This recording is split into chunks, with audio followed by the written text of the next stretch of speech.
সিতায় শিলদুয়ার থেকে নিখোঁজ বিজেপি নেতা পুলিশের বিরুদ্ধে তুলে নিয়ে যাওয়ার অভিযোগ স্ত্রীর। সিতায় ব্লকের আদাবাড়ি গ্রাম পঞ্চায়েতের শিলদুয়ার গ্রামের বাসিন্দা বিজেপি নেতা সুকুমার বর্মন বৃহস্পতিবার দুপুর থেকে নিখোঁজ। তিনি দীর্ঘদিন ধরে বিজেপি দলের সঙ্গে যুক্ত এবং সিতায় বিধানসভা 1 নম্বর মণ্ডল সভাপতির দায়িত্বে রয়েছেন বলে জানা গিয়েছে। পরিবার সূত্রে জানা যায়, বৃহস্পতিবার দুপুর 2:30টা নাগাদ সুকুমার বর্মন নিজের বাড়ি থেকে বাইক নিয়ে বের হলে আর কোনো খোঁজ পাওয়া যায়নি তার। পরিবারের পক্ষ থেকে বিভিন্ন জায়গায় খোঁজ করেও কোনো সন্ধান পাওয়া যায়নি। অভিযোগ দায়ের করা হয়েছে থানায়, তবে পুলিশের পক্ষ থেকে এখনো পর্যন্ত কোনো প্রতিক্রিয়া পাওয়া যায়নি। গতকাল থেকে সিতাইয়ের একজন বিজেপি নেতা সুকুমার বর্মন তিনি নিখোঁজ হয়ে গেছেন এবং তার স্ত্রী যেটা অভিযোগ করছেন যে পুলিশ তাকে কিন্তু মাঝ রাস্তার থেকে আটক করে নিয়ে চলে গেছেন এবং কী কারণে নিয়ে গেছেন সেটা জানে না। ইতিমধ্যেই যেটা জানা যাচ্ছে যে বিজেপি যেটা বলছেন যে পুলিশ ইচ্ছাকৃতভাবে তাকে অপহরণ করেছে। কি বলবেন এই বিষয়ে? আমরা যেটা শুনতে পেরেছি যে মাদক দ্রব্য পাচার মামলায় তাকে সাহেবগঞ্জ থানার পুলিশ অ্যারেস্ট করেছে। এর সঙ্গে রাজনীতি আছে বলে আমাদের জানা নেই, কারণ গতকাল তার স্ত্রী যেটা দাবি করেছিল নিখোঁজ হয়েছে, কারণ সিতাই পুলিশ তো তাকে অ্যারেস্ট করেনি। সুতরাং সিতাই পুলিশ বলেছে আমরা এ বিষয়ে কিছু জানি না, তখন নিখোঁজ ডায়েরি তিনি করেছেন। কিন্তু তাকে সাহেবগঞ্জ থানার পুলিশ অ্যারেস্ট করেছে এবং নিষিদ্ধ কাপ সিরাপ এই পাচার চক্রের সঙ্গে জড়িত তার নির্দিষ্ট তথ্য প্রমাণ পুলিশের কাছে আছে বলে তাকে অ্যারেস্ট করেছে। দেখুন, এর সঙ্গে রাজনীতি এই কারণেই নেই যে দিনহাটায় আমরা বরাবর এটা দেখেছি যে বেশ কিছুদিন যাবৎ বেশ কিছু মানুষ ধরপাকড় হয়েছে, তারা বিভিন্ন রাজনৈতিক দলের সঙ্গে যুক্ত। এর আগেও নিতালদায় আমাদের একজন প্রাক্তন তৃণমূল কংগ্রেসের সভাপতি, তিনিও তো অ্যারেস্ট হয়েছেন, জেলে রয়েছেন এই একই ধরনের মামলা। সুতরাং এর সঙ্গে রাজনীতি কোনো যোগ নেই। গোটাটাই পুলিশি যে ধরপাকড় চলছে মাদক বা নিষিদ্ধ এই ধরনের আর্টিকেল পাচারের সঙ্গে যারা জড়িয়ে সারা জেলা জুড়ে, তারই অঙ্গ হিসেবে সুকুমার বাবু হয়তো অ্যারেস্ট হয়েছে। কিন্তু কি কারণ, কি বিষয়, এটা পুলিশ আরো ভালো স্পষ্ট করতে পারে। আপনারা জানেন গতকাল 2:30 থেকে 3টে সময় সিতাই বিধানসভা আমাদের 1 নং মণ্ডল সভাপতি সুকুমার বর্মনকে সেখান থেকে পুলিশ কিডন্যাপ করে নিয়ে চলে আসে। আমরা পরবর্তীতে যখন জানতে পারলাম যে তাকে তুলে নেওয়া হয়েছে, আমরা অনেক জায়গায় যোগাযোগ করার চেষ্টা করেছি। আমাদের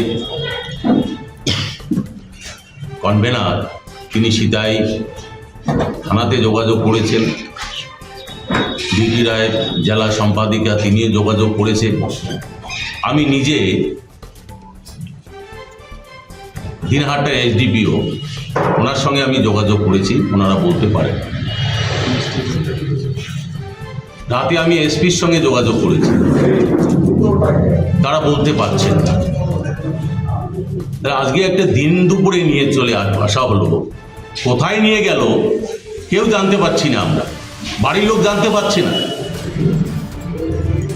তো সেখানকার সাংসদ, কোচবিহারের সাংসদ এবং দিনহাটার উন্নয়ন মন্ত্রী তাদের যোগ সাজসে এই সমস্ত অপকীর্তি চলছে। তারা ভয় পেয়েছে, তারা জনপ্রিয়তা হারিয়ে ফেলছে মানুষের কাছ থেকে, তারা মরিয়া হয়ে গেছে, তাকে জিততে হবে।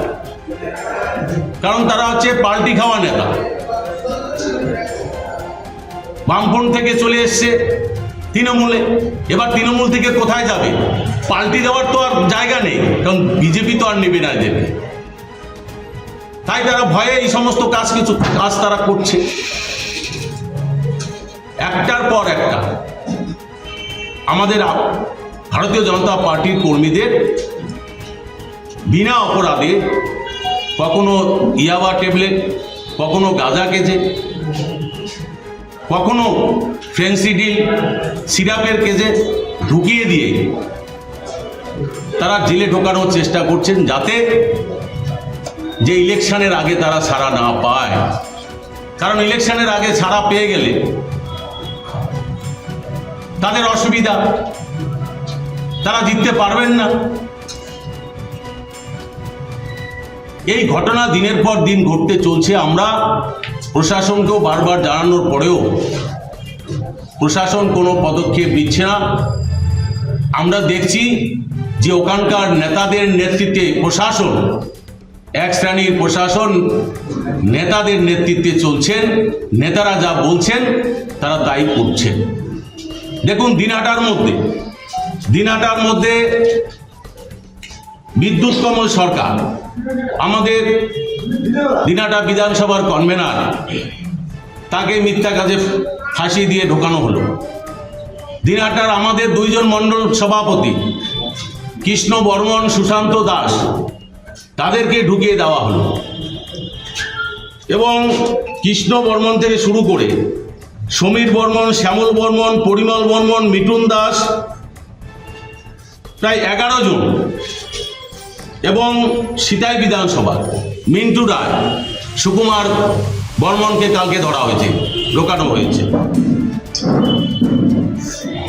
তো সিতাই এবং দিনহাটার বুকে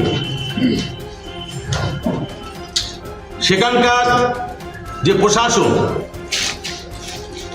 যে বিনা অপরাধে নিরপরাধ ব্যক্তিদের তুলে নিয়ে এসে তারা যে এই সমস্ত কেজে দিচ্ছেন যাতে বের হতে না পারে। আজকে ভাবুন, মিথ্যা কেজে ফাঁসি দিয়ে ফ্যামিলিগুলোকে ধ্বংস করার একটা চক্রান্ত চলছে, ধ্বংস করে দিচ্ছে ফ্যামিলিগুলোকে। এটা বেশি দিন চলবে না। আমরা ধিক্কার জানাই পুলিশকে, কারণ তারা সমস্ত কিছু জানার সত্ত্বেও তারা বলছেন। আমাদের ভিডিও ভালো লাগলে লাইক ও শেয়ার করুন, কমেন্ট সেকশনে আপনাদের মতামত জানান। আরও ভিডিও পেতে আমাদের চ্যানেলটিকে সাবস্ক্রাইব করুন এবং প্রতি মুহূর্তে খবরের আপডেট পেতে প্রেস করুন বেল আইকন।